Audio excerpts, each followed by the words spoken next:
Olá, pessoal! Sejam muito bem-vindos a mais um episódio aqui do nosso GeoCast. Para quem ainda não me conhece, eu sou a Nicole, sou diretora médica da Geo aqui da Medcoff e hoje estou acompanhada de duas grandes colegas e amigas para falarmos de um tema que sempre gera dúvida: fertilização in vitro. O que o ginecologista geral precisa saber sobre isso para ajudar na prática do dia a dia, não é, Isa? Isso mesmo. Pessoal, para quem não me conhece também, sou Isabela, sou coordenadora da ginecologia aqui do Medcoff. Fiz minha subespecialização em reprodução humana, muito bem acompanhada da Luísa, e hoje nesse encontro a gente vai conversar aí sobre alguns temas bem legais aí para a prática diária. Isso mesmo. Então, meu nome é Luísa Pellegrini, eu sou médica, me formei pela Faculdade de Medicina da USP, onde eu também fiz minha residência de ginecologia e obstetrícia e minha especialização em reprodução humana. Então, hoje vai ser muito bom a gente poder conversar, esclarecer algumas dúvidas, né, e aprender juntas. Sim, com certeza. Estou muito animada para aprender muita coisa aqui com vocês, Sim. né? Porque esse é um tema que traz muita dúvida. A gente sempre gosta de, às vezes, florear muito sobre ele, né? Até Sim. muitas vezes, quando a paciente que procura a gente por uma queixa de dificuldade para engravidar, a gente já imagina, será que eu tenho que já mandar para a FIV, né? Quando que eu tenho que realmente pensar em outros tipos de tratamentos antes, né? E exatamente, e quando a gente decide pela FIV, como que eu vou orientá-la desse processo? Sim. Então, o que vocês acham que é importante que um ginecologista geral, que recebe uma paciente lá no consultório, quais são as informações na anamnese da paciente que ela conta pra gente que já levanta uma suspeita de que talvez vai ter que ser ali alguma técnica de alta complexidade para tratar a infertilidade dessa paciente, ou não é possível ter essa resposta de antemão. E o que a gente tem que ter, assim, de manejo mesmo, de orientação para falar para essas pacientes? Eu acho que primeiro, Niga, antes da gente pensar nisso na anamnese, acho que a Lu concorda comigo, é importante a gente desmistificar isso de que reprodução humana é igual a FIV. Então, né, Lu, tem Com muita certeza. paciente que chega aí no consultório pra gente da reprodução, achando que porque ela tem fertilidade, o ginecologista deu esse diagnóstico pra ela, ela vai ter que fazer uma fertilização in vitro, né, Lu? Então, a gente tem muitas outras oportunidades e tipos de tratamento da gente propor pra paciente. E é que nem você falou, Ni, a gente tem que avaliar qual que é a questão dessa paciente para indicar um melhor tratamento para ela, né, Lu? Sim. Eu acho muito importante isso que você falou, Isa, porque acho que mesmo para o ginecologista geral, às vezes pode existir um receio, assim, no sentido de que, eu vou encaminhar minha paciente para um especialista, então ela já vai para a FIV. E a gente sabe, para fertilização in vitro, né? E a gente sabe que é algo que envolve muitas questões emocionais, financeiras, né? Então, acho que é muito importante para os ginecologistas gerais se atentarem para não atrasarem o encaminhamento para o Sim. especialista com esse receio de ser fertilização in vitro, né? Porque antes da gente indicar esse tratamento, a gente vai ter muitas etapas, né? Sim. Para a gente pensar, de fato, qual é o melhor tratamento para aquela paciente, né? Sim. Então, eu acho que é muito legal a gente falar que a gente trabalha junto com o ginecologista geral, né? Muitas vezes a paciente tem o seu ginecologista que ela acompanha há muito tempo e vai continuar acompanhando com ele, né? E vem pra gente conseguir lidar com uma questão pontual daquele reprodução, tratamento, né? Então, é muito importante que ela já tenha passado com o seu ginecologista geral para fazer todo o rastreamento ginecológico. Então, a gente não esquecer que a gente está nosso objetivo final é uma gestação, né? Sim. Então, ela ter todo um preparo realmente do rastreamento ginecológico, já ter iniciado a suplementação das vitaminas, do ácido fólico. A questão do pré-concepcional, né? Que a gente fala muito e que quem deve fazer isso, né, Lu, é o ginecologista mesmo. O ideal é que a paciente chegue ali na reprodução já ali liberada para poder engravidar. Com certeza. E mesmo assim, se ela chegou pra gente, ela já está tentando há um certo tempo, né, muitas vezes. Então, assim, até mesmo enfatizar as questões de mudança de estilo de vida, então, atividade física, peso adequado, tudo isso vai impactar em diversos pontos, né? Tanto no nosso potencial reprodutivo, quanto no prognóstico do tratamento em si, de reprodução, né? Quanto em outros aspectos mesmo de qualidade de vida, às vezes até mesmo questões disfunção sexual do casal. Então, assim, o ginecologista geral já consegue atuar muito, né? Então, o tratamento não começa quando a paciente chega pra gente, mas sim quando existe essa abordagem inicial e ele já começou a tratar quando ele aborda esses pontos, né? Sim. E eu acho que respondendo, Nani, de maneira mais específica assim e mais prática para o ginecologista geral, para ele pensar, nossa, qual será que é a paciente que pode ser que precise de FIV? Isso é importante também para já ir conversando com a paciente antes e o ginecologista entender como é o processo da fertilização in vitro e conseguir já ir orientando a paciente. Então, acho que na anamnese, entender há quanto tempo que a paciente está tentando, né? Então, se é uma paciente que tem uma infertilidade de longa data, ali a gente usa muito aquele período de 3 anos, né? Mas óbvio que cada caso é um caso, mas é uma paciente que se tem uma infertilidade há muito tempo, você já vai pensar mais, será na possibilidade de uma fertilização in vitro, a questão de obstrução tubar, então se é uma paciente que você já tem esse diagnóstico, é uma paciente que vai para FIV, ou fator masculino, né, Lu? Então é uma coisa que a gente subestima, a gente não, né, mas o ginecologista geral tende a esquecer do parceiro e focar só na mulher, mas então avaliar essas questões e já conversar com a paciente que você vê que tem um fator que provavelmente vai indicar fertilização in vitro e já ir explicando para ela. E sondando que isso pode ser uma realidade. Com aquele Exatamente. cuidado de também, às vezes, não dar um tratamento definitivo e que depois realmente Exato. pode ser que não seja. né? É que o que eu sinto, né, é que às vezes as pacientes, quando viram e falam, é fertilização in vitro, causa uma ansiedade muito grande na paciente.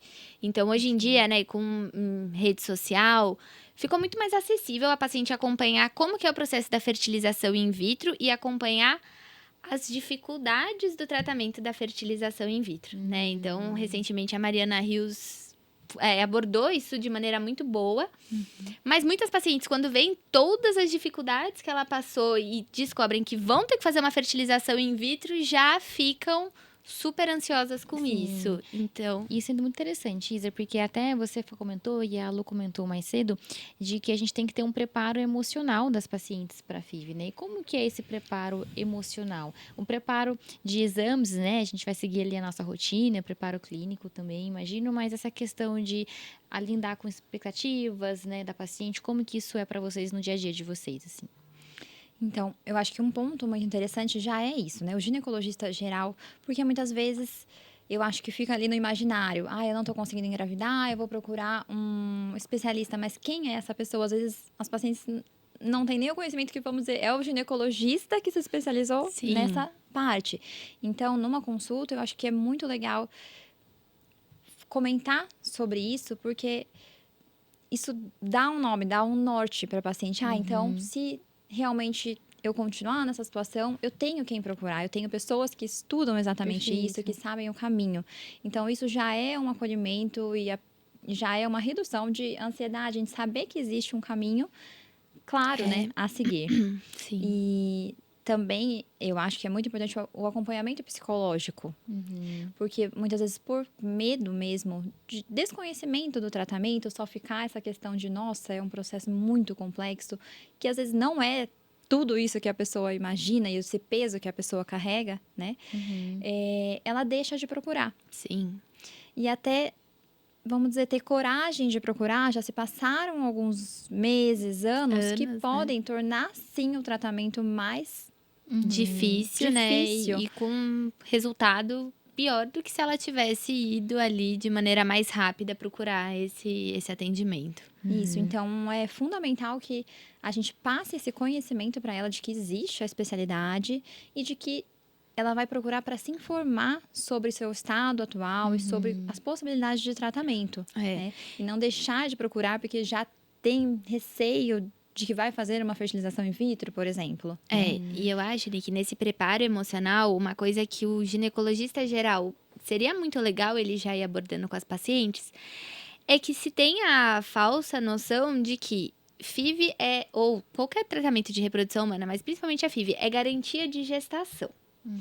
E de que vai engravidar. E a gente sabe que não é. Então, a gente na reprodução, na primeira consulta com a paciente, a gente explica que é um processo, que nesse processo vão ter dificuldades. Pode ser que dê certo de primeira, mas pode ser que não dê certo de primeira e tá tudo bem sabe? Tá dentro do esperado. Então, a paciente já começar o processo entendendo que é um processo e de que vão ter altos, vão ter baixos. E que quanto mais tentar, mais insistir, mais chance de sucesso, eu acho que isso para a paciente é o principal. Então, a gente, né, Lu, no dia a dia percebe muita diferença entre a paciente que já chega com essa orientação e com essa noção do que aquela paciente que chega achando que, porque vai fazer tratamento, vai engravidar. E aí, essa é a paciente que mais sofre com tratamento, é a paciente que durante o processo mais desiste, né, Lu? Então, eu acho que seria super interessante começar na rotina ginecológica da paciente que você vai encaminhar, explicar isso para ela, Sim. né? E Então, quando você fala de processo, esse processo envolve, em média, quanto tempo, quantas etapas, para a gente até saber explicar isso para o paciente e expor, né? Olha, um processo que talvez seja necessário, seja esse que funciona basicamente dessa forma. Não sei se a gente consegue tentar simplificar um pouco, né? Como é que seria esse, desde o começo. Então, pensando num processo de fertilização, eu brinco que tem essas etapas, né? Então, primeiro você vai fazer a estimulação do ovário, tem que avaliar se a paciente vai responder a estimulação, se vai responder dentro do esperado. Depois disso, tem a captação. Fez a captação, vai ter o processo ali de formação de embrião, quantos embriões vão ser formados, depois a transferência. Então, assim, são pequenos marcos que a gente vai passando. E óbvio que quanto tempo demora, né, Lu, vai depender muito ali de cada paciente, tá, Ani? Mas eu acho que mais do que isso é a paciente entender que às vezes um ciclo de FIV, ou seja, ela fazer tudo isso, não vai ser o suficiente, né, Lu? Quantas vezes a gente já se deparou com essa situação? Sim, então é muito importante entender que é um caminho que vai começar a ser percorrido. E muitas vezes ela vai ter o seu ginecologista geral como o seu voto de confiança, né? E de acolhimento, para mandar uma mensagem, para saber, olha, eu tô fazendo assim, você acha que tá dentro do esperado, tive esse resultado. Então é legal ter um conhecimento geral só para estar situado no processo. Agora né? tá na metade, agora falta mais essa etapa. Acho que realmente Exato. até para compartilhar isso com a sua paciente também, imagino, Sim. né? Com certeza. Pensando que o ginecologista geral, geralmente é aquela pessoa que a menina começou a acompanhar quando menstruou e aí passou por todas as etapas da vida até que tá agora da paciente tentando engravidar. Então, em geral, essa relação de confiança, que nem a Lu falou, é muito mais construída com o seu ginecologista do que com o médico de reprodução que tá vendo a paciente naquele momento, né? Então, por isso, o ginecologista acaba sendo um grande aliado ali durante o tratamento. Com certeza. E é claro que orientações específicas, né, a paciente vai ter com quem lida direto com reprodução humana, mas, por exemplo, em média, um ciclo que você comentou, Isa, pode não dar certo. Para a paciente fazer um segundo ciclo, quanto tempo ela tem que esperar? Tem alguma orientação que a gente deve passar de mudança de rotina, de exames, ou isso é algo que é variável também, de paciente para paciente? Então eu acho que assim, é legal a gente entender que a gente chama de funil da reprodução, né? E aí entra como a gente faz o vínculo com a questão que a gente conversa bastante sobre a avaliação da reserva ovariana. Né? Então, cada etapa do tratamento da fertilização in vitro, a gente pode ter um pouquinho de perda no caminho. Então, por exemplo, uma contagem inicial, uma reserva ovariana que a gente considera ali 20 folículos antrais. Sim. A gente sabe que por melhor que seja a resposta da paciente ao tratamento, não vão ser esses... isso não significa 20 óvulos, ou, muito menos, 20 embriões formados, né? A cada etapa de estímulo ovariano. Depois, então, acho que é legal a gente pôr assim, o estímulo ovariano em si dura cerca de 14 dias. Sim. Tá? Vamos supor que aquela paciente já faça a aspiração, né, daqueles óvulos. Nesse mesmo dia já acontece a fertilização e a gente acompanha o desenvolvimento dos embriões por cerca de 5 dias. Então, em questão de 20 15 dias. a 20 dias, a gente já vai fazer o estímulo ovariano e já vai saber dos nossos embriões. Dependendo da técnica de cada caso, pode ser que a gente já faça até mesmo uma transferência. Ou que a gente faça isso em um segundo momento, que seria no próximo ciclo menstrual. Então, vamos dizer que começando um estímulo até o momento de transferir o embrião, ou até mesmo avaliar o beta, né, saber o resultado, isso pode durar ali em torno De uns de 2 meses. 1 É. a 2 meses. Mas acho que muita gente pode imaginar que seria algo de 6 meses. Sim. Então, a gente saber que a gente está simulando, a gente está auxiliando algo que é muito fisiológico nosso, né? Então, é muito semelhante a nosso período ovulatório e nosso período de gestação, de um atraso menstrual, vamos dizer. Entendi, Então, seria esse 1 mês e meio. Isso, e eu acho que considerando, né, a paciente, por exemplo, fez o estímulo, não deu certo, então não conseguiu captar óvulo ou não formou embrião, que é algo que pode acontecer. A princípio, nisso, você pensa que num próximo ciclo, né, então assim que a paciente menstruar, você poderia estimular novamente essa paciente. Então, não precisa esperar um longo intervalo, sabe? Acho que muita gente acha que, não, fez tem que esperar 3 meses e não é a verdade. Óbvio que cada paciente é uma, né? Então, vai ter que avaliar se no ovário não teve formação de cisto, mas enfim, pensando do ponto de vista fisiológico, você não precisa ter esse atraso. Sabe? Então, é algo que você pode ir fazendo em sequência. Perfeito. E entender que não é algo linear, né? Esse Sim. processo que a gente está falando, a gente pode ter em cada etapa com intercorrentes, Exatamente. perdas, e a gente vai ter que lidar conforme elas forem acontecendo. E uma pergunta que as pacientes sempre fazem, a gente vê muito na mídia falar sobre isso também. Qual que é a taxa de sucesso? Existe uma porcentagem que vocês falam para a paciente que vai realmente dar certo a FIV, que vai ter lá um beta positivo? A gente tem esse número ou... Assim, um número universal, não, né? Então, a gente já conversou aqui em outros encontros que a idade é o principal fator determinante para a gente predizer o sucesso daquela paciente num tratamento. E a gente tem taxas de sucesso quando a gente avalia a paciente fazendo 1 ciclo, 2 ciclos, 3 ciclos, e quanto mais ciclos de FIV a paciente faz, mais chance de sucesso ela tem. Então, um número universal para todas as pacientes não tem, tá?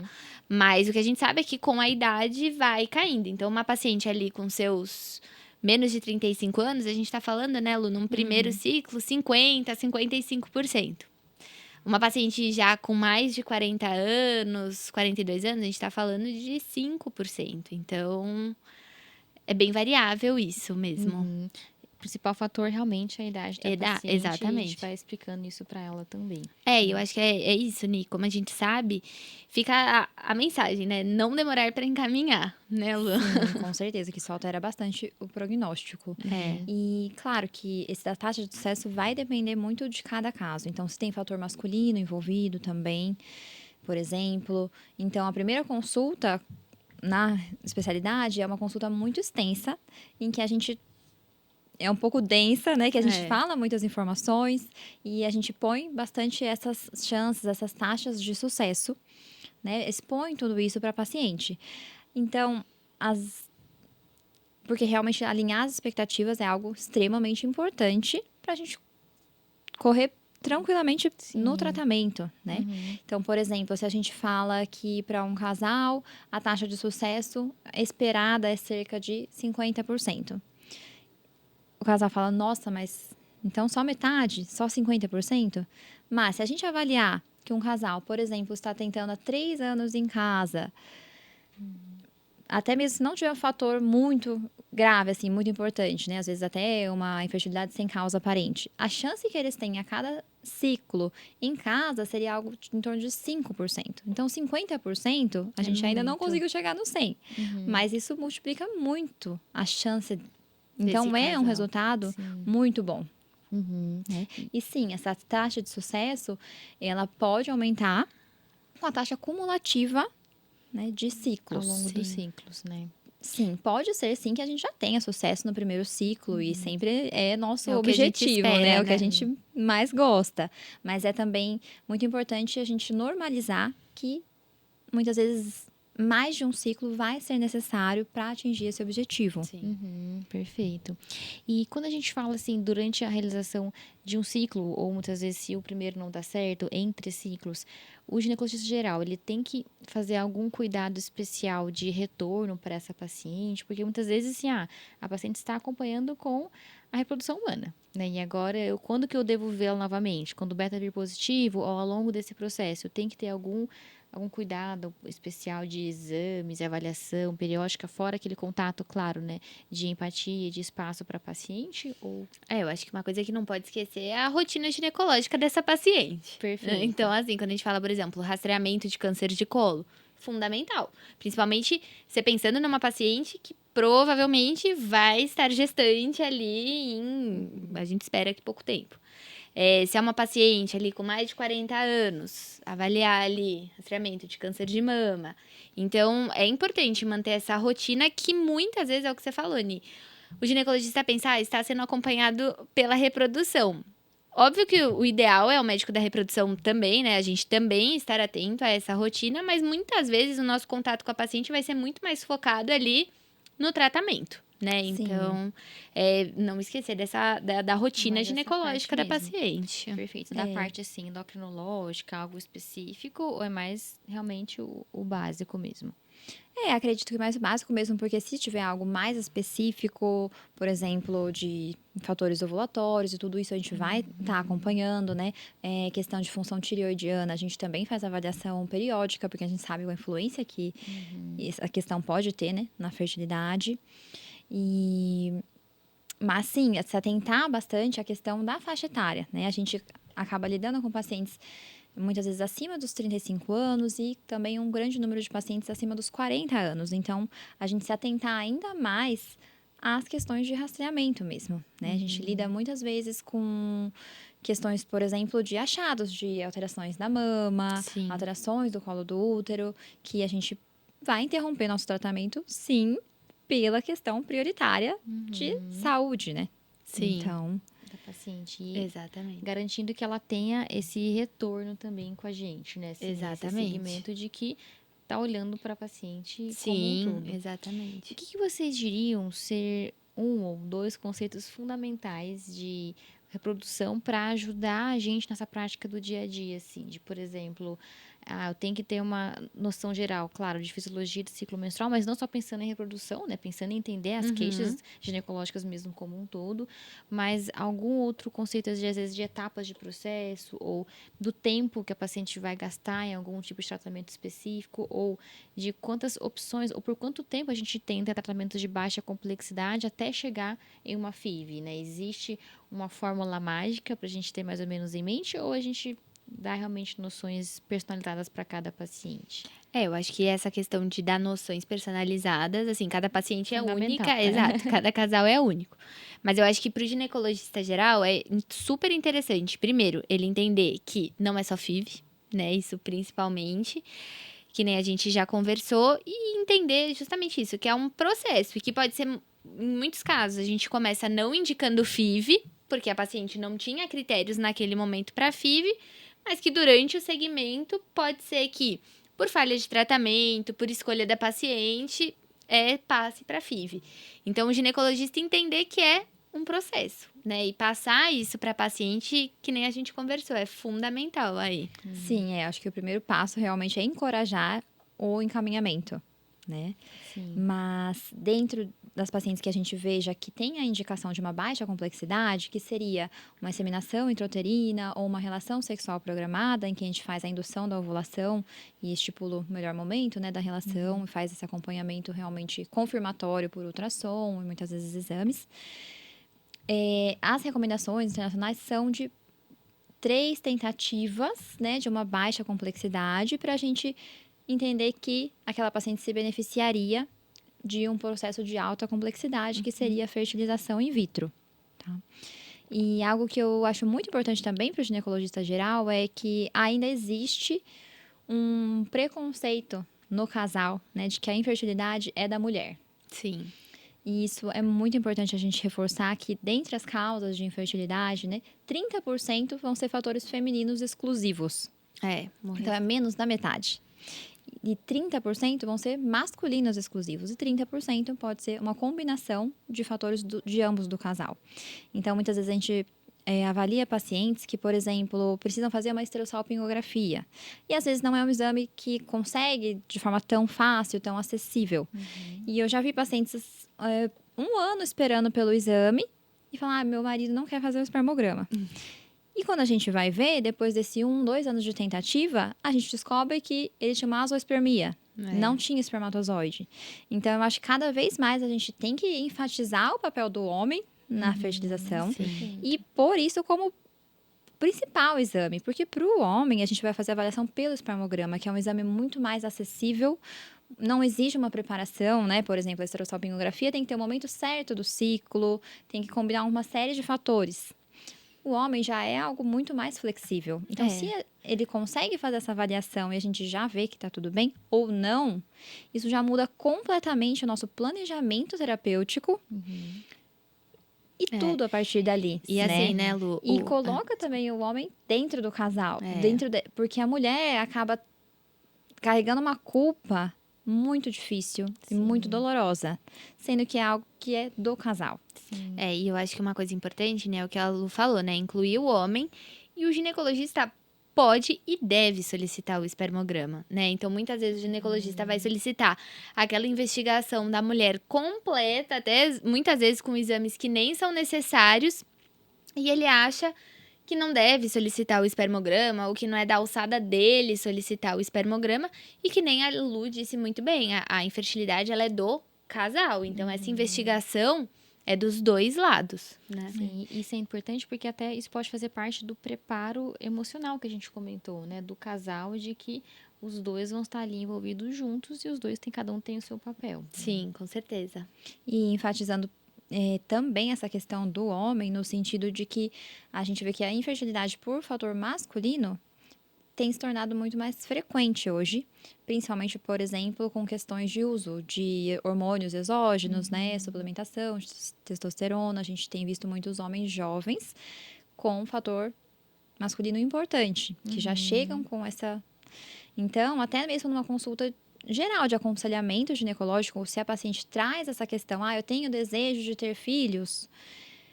É até interessante abordar e seu marido, tá tudo bem? Ele também tá, seu companheiro, né? Ele também tá, como que tá sendo o acompanhamento? Porque muitas vezes elas falam, eu quero engravidar daqui, a gente não sabe bem, mas daqui 2, 3 anos. Mas meu marido, você sabe, é de academia, né? Então, assim, isso já é muito importante, porque alertar, isso, já teve outro dia mesmo um paciente, né? A gente não sabe se a gente quer ter filho ou não, mas meu marido tá usando, ele sabe que pode atrapalhar. Então, até mesmo para a gente conseguir aconselhar, por exemplo, todas as recomendações, né?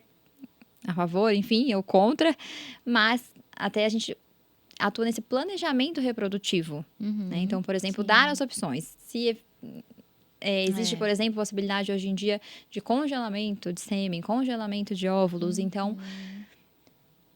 Ainda mais, a gente está falando aqui quando a gente já tem o diagnóstico da infertilidade, mas ainda mais antes disso, a gente já consegue ajudar muito para evitar que a gente chegue na infertilidade. Sim, né? Com os aconselhamentos fundamental. pré-concepcionais, já Dos 2, dois, 3 né? anos antes do momento realmente da concepção. Sim, e uma dúvida que chega muito, assim, pra gente é, mas será que meu marido precisa mesmo desse exame do espermograma? Porque ele já tem filhos de outro relacionamento. E a gente fica naquela sinuca, né? Tipo assim, e agora? O que eu devo orientar pra pessoa, né? Realmente, precisa desse novo exame? Como é que é essa avaliação? Precisa. Então, mesmo, isso serve tanto para a mulher quanto para o homem. Mesmo que tenha filhos de relacionamentos anteriores, a gente tem que investigar essa pessoa, né?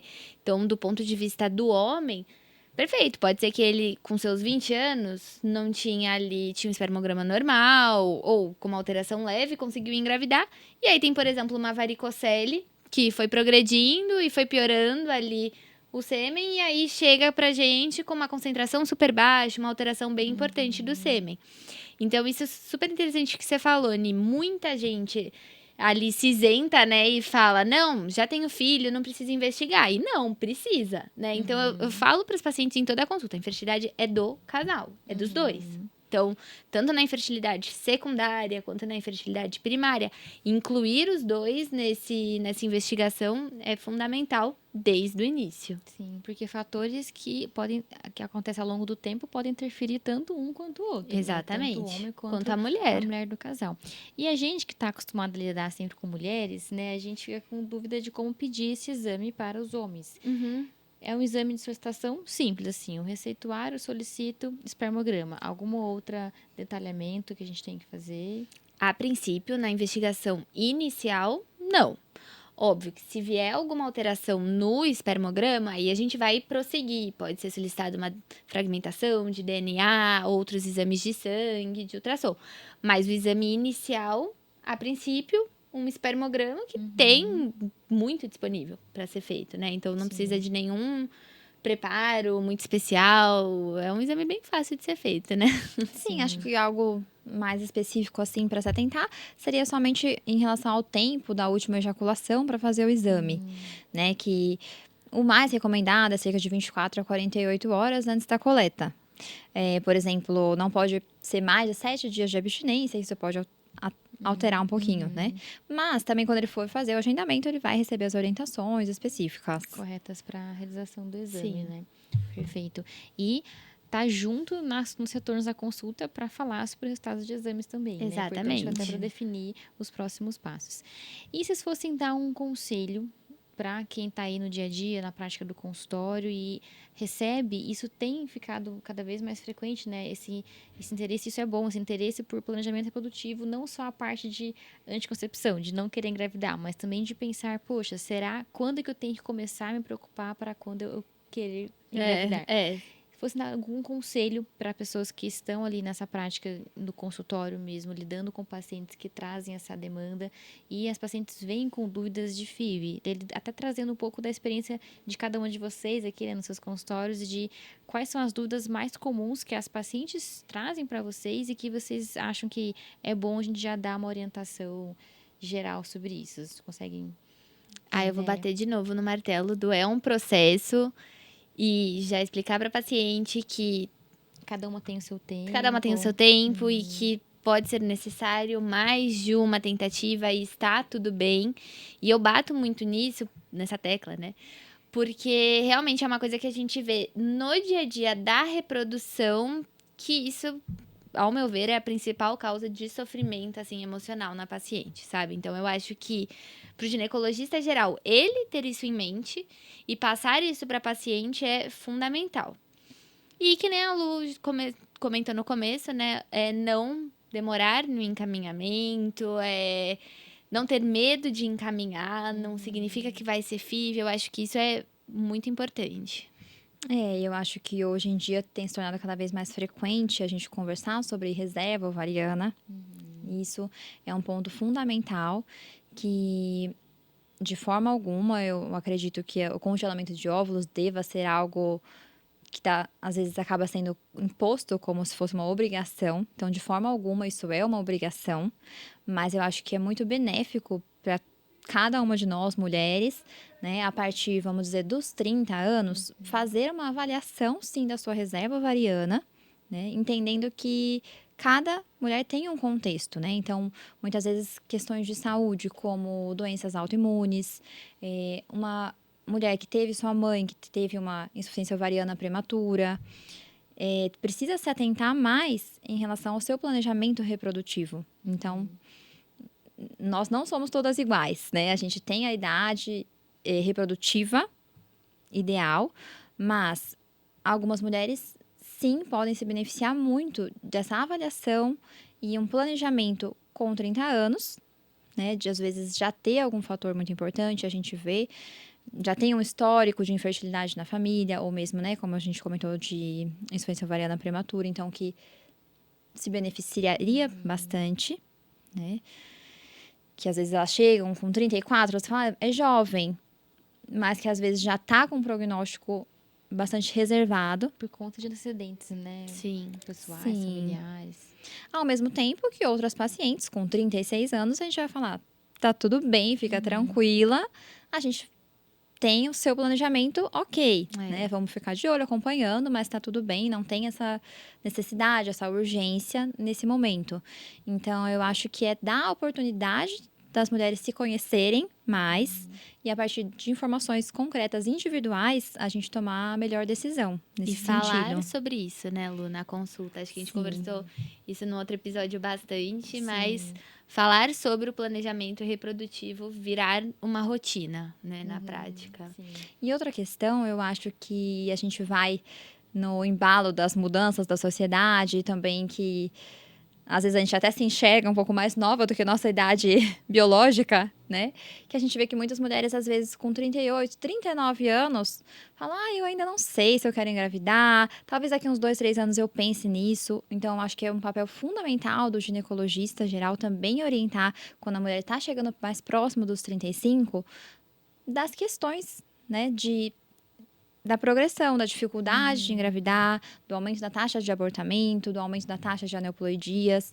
Então, também fazer uma orientação em relação a isso, porque também é muito triste quando a gente recebe pacientes com 39 anos que falam, nossa, mas eu passava todo ano no meu ginecologista e ele nunca me alertou sobre isso, eu não sabia que eu tinha.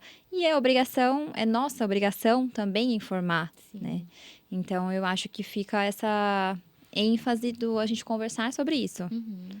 Deixando sempre, né, ali aquela proximidade, aquele cuidado constante com a paciente e a comunicação entre subespecialistas, né? Exatamente. Que a gente vai garantir que não é que um passou com uma paciente subespecialista e não vai voltar para você e você não vai manter o cuidado depois ali com ela. É uma equipe, né? Eu acho que fica essa mensagem. Então, durante o tratamento, é uma equipe em prol da paciente, né?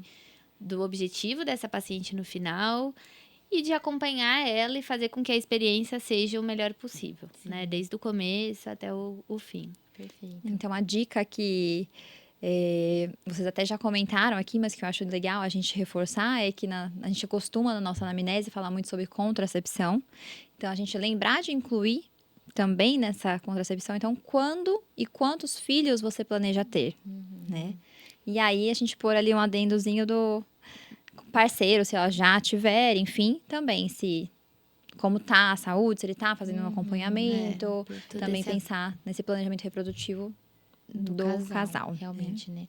Perfeito. Gente, não sei vocês, mas eu aprendi muito aqui hoje, conversando sobre esse tema que sempre traz dúvidas pra gente, Bastante. né? E a paciente chega com essas demandas e a gente fica sempre com aquele receio de falar demais, falar algo que não é correto, e depois chegar lá, mudar totalmente o planejamento e as orientações. Mas muito obrigada, meninas, pela presença de vocês aqui hoje. Uma honra receber vocês aqui. São subespecialistas muito bem formadas, né? Pessoas ali de renome mesmo, que atuam muito bem, cuidam muito bem das suas pacientes. Muito obrigada pela presença de vocês. Obrigada pela oportunidade de ter esse espaço, né? Para abrir para dúvidas e a gente tá sempre aprendendo e principalmente o nosso principal objetivo é conseguindo ajudar o maior número de pacientes, né? Que a gente puder. Muito obrigada, Maravilha. Ni. E já comentem aqui ideias para o nosso próximo episódio. Espero você lá. Até mais, pessoal.